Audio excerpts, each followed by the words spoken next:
సరే ఎన్డీఏ కూటమి అనేది కొద్ది రోజుల్లోనే విడిపోతుందని చెప్పంటారు, ఏం చెప్తారు? నిజంగా ఎన్డీఏ కూటమి 5 ఏళ్ళ పాటు కలిసి ఉంటుంది అంటారు? ఇక్కడ ఎంత మీరు అన్నట్లుగా విడిపోతే అందరికంటే సంతోషించే వాళ్ళు మేమే నంబర్ 1. మేము విడిపోవాలని కూడా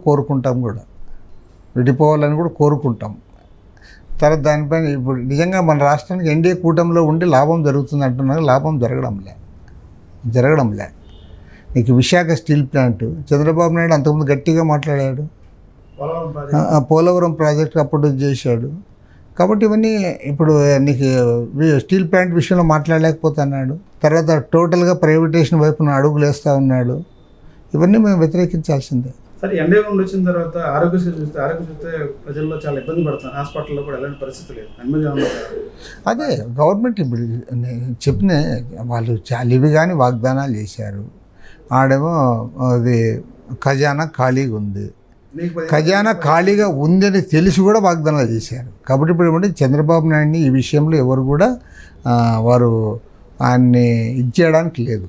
కారణం ఏమంటే కొత్తగా వచ్చాడు రాజకీయాల్లో, ఆయన ఏదో తెలియక చేశాడు చెప్పాడానికి లేదు కదా. ఆయన 4 సార్లు ముఖ్యమంత్రిగా ప్రజల అవకాశం ఇచ్చారు. దీర్ఘకాలం అపోజిషన్ లీడర్గా ఉన్నావు, ఫైనాన్స్ మినిస్టర్గా ఉన్నావు, అన్ని విషయాలు తెలిసి ఉండి కూడా నువ్వు వాగ్దానాలు చేసావు. కాబట్టి ఇప్పుడు చేయాల్సిందే అని అడుగుతాను.